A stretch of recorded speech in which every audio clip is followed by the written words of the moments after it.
Delhi BJP अध्यक्ष वीरेंद्र सचदेवा इस वक्त हमारे साथ हैं। रामायण के एक प्रसंग को लेकर जिस तरह से अरविंद केजरीवाल ने जो बयान दिया, उसके बाद आप लोगों ने उस पर सवाल खड़े किए।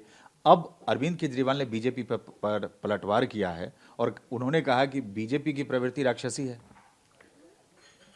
मैंने सिर्फ इतना ही तो कहा अरविंद केजरीवाल से कि आप रामायण का व्याख्यान गलत कर रहे हो, इसलिए मैं हनुमान मंदिर गया, इसलिए मैंने उपवास किया कि आप हमारे धार्मिक ग्रंथ का अपमान मत कीजिए। लेकिन मैं अरविंद केजरीवाल से पूछना चाहता हूँ, तुम्हारी नानी ने कौन सी रामायण पढ़ाई थी? रामायण सिर्फ दो प्रसंगों से बनती है। कैकेयी ने जो वर मांगे जिससे श्री राम को वनवास मिला, दूसरा माँ सीता का हरण जो हुआ, उससे रामायण बनती है। अगर आपको इन दो प्रसंगों के बारे में नहीं पता तो इसका मतलब आप हिंदू है ही नहीं, आप तो चुनावी हिंदू हैं। आपने जब कहा कि रावण सोने का हिरण बन के आया, तो आपका जो सोने से प्यार है मुझे समझ में आता है, क्योंकि शीश महल में भी सोना ही सोना लगा है। लेकिन आप राक्षस मरीच का नाम लेना भूल जाते हैं। क्यों? क्योंकि उसका नाम लेते ही आपको अपनी प्रवृत्ति याद आती है, जिस प्रवृत्ति में आप जी रहे हैं। और आप बीजेपी को रावण कह रहे हैं, हमें रावण कह रहे हैं, तो रावण कौन है? मैं अरविंद केजरीवाल से पूछता हूँ, रावण वो है जो मर्यादा का उल्लंघन करता है। अब मर्यादा किसने तोड़ी? रावण ने तोड़ी। प्रभु श्री राम ने उनको वध किया मर्यादा तोड़ने का। दिल्ली में मर्यादा आपने तोड़ी। Arvind Kejriwal jail, Sanjay Singh jail, Manish Sisodia jail, Satyendra Jain jail. क्यों?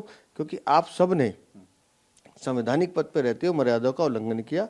लूट खसोट, दिल्ली को बर्बाद करना, कमीशन खाना, दलाली खाना, शराब बेचना, ये सब काम आपने किए।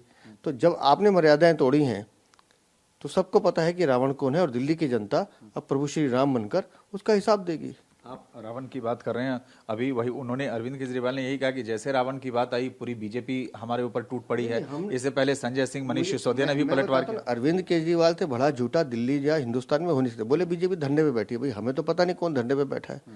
अब इनको काल्पनिक बीजेपी के लोग दिखते हैं, हमें बता दें कौन धरने पे बैठा, हमें तो मालूम नहीं है। हमने तो इतना कहा है कि आपने श्री रामचरितमानस का अपमान किया है, उसका व्याख्यान गलत किया है। इतने कहने पे आप तिलमिला रहे हैं। क्यों? क्योंकि आपके अंदर की राक्षस प्रवृत्ति जाग रही है और इसलिए आपका रिएक्शन आ रहा है। तो क्या लगता है कि आगे इस मामले को लेकर बीजेपी की क्या रणनीति है? सुबह आप हनुमान मंदिर गए। रणनीति कुछ नहीं है जी। मैं हनुमान मंदिर इसलिए गया कि मेरे रामचरितमानस का व्याख्यान गलत तरीके से किया गया। हमने प्रभु के आगे हाथ जोड़े, क्षमा मांगी कि हमारे दिल्ली का एक ऐसा व्यक्ति जो दिल्ली का 11 वर्षों तक मुख्यमंत्री रहा है, अगर उसको भी रामायण का ज्ञान नहीं है तो हे प्रभु दिल्ली वालों पर कृपा बनाए रखना। ऐसी दुष्ट आत्माएं हैं, उनके पापों की सजा दिल्ली को मत देने। मैं तो इसलिए राम मंदिर गया, इसलिए हनुमान मंदिर गया, और उपवास भी इसलिए किया कि मेरी दिल्ली सुरक्षित रहे, शांति से रहे। ये जो राक्षस प्रवृत्ति है ये क्यों जाग रही है, ये समझ में नहीं आ रहा। आखिरी सवाल, चुनाव पर कुछ असर देखते हैं इसका, इस पूरे प्रसंग का? हर चीज को चुनाव से क्यों जोड़ना जी? जो मेरा सनातन है, जो मेरा हिंदू धर्म है, जो मेरा धार्मिक आस्था है, वो तो दिल से होती है, जनता तय करेगी। बीजेपी सांसद प्रवीण खंडेलवाल इस वक्त हमारे साथ हैं। प्रवीण जी, अरविंद केजरीवाल का एक भाषण बड़ा वायरल हो रहा है जिसमें वो रामायण के कुछ प्रसंग का जिक्र कर रहे हैं, आपने भी सुना होगा, क्या कहेंगे आप उस पर? देखिए, ये चुनावी हिंदू हैं, इनको सनातन से या हिंदू धर्म से कोई लेना देना नहीं है।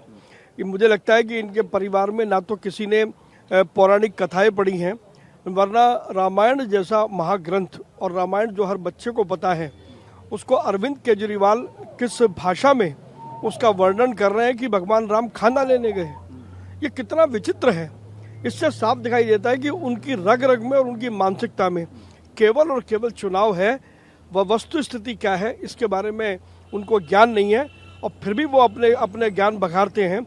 इससे ज़्यादा दुर्भाग्य दूसरा कोई हो नहीं सकता। तो क्या माना जाए, सुबह बीजेपी के प्रदेश अध्यक्ष जो है वहाँ हनुमान मंदिर गए थे और हनुमान मंदिर जाकर उन्होंने जो है वो उनके सद्बुद्धि के लिए प्रार्थना की है। क्षमा मांगना स्वाभाविक था। हनुमान जी क्योंकि भगवान श्री राम के दूत हैं, उनके अनुयायी हैं, उनके प्रिय हैं, तो केजरीवाल तो माफ़ी मांगेंगे नहीं। तो भाजपा के अध्यक्ष ने तय किया कि दिल्ली वालों की ओर से वो उनसे माफ़ी मांगे। जिस प्रकार से विकृत तरीके से अरविंद केजरीवाल ने रामायण का जिक्र किया, उन्हें शर्म आनी चाहिए। अगर ज्ञान नहीं है तो कम से कम उसके विषय में कहें तो नहीं।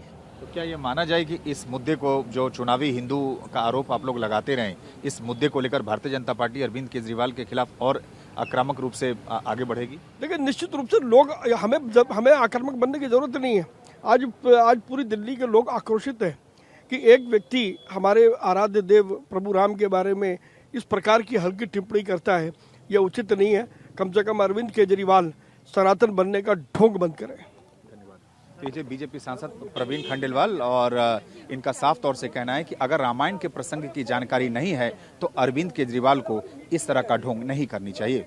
ब्रिजनिस्ट संदीप के साथ सुमंत कुमार, TV9 भारतवर्ष, दिल्ली।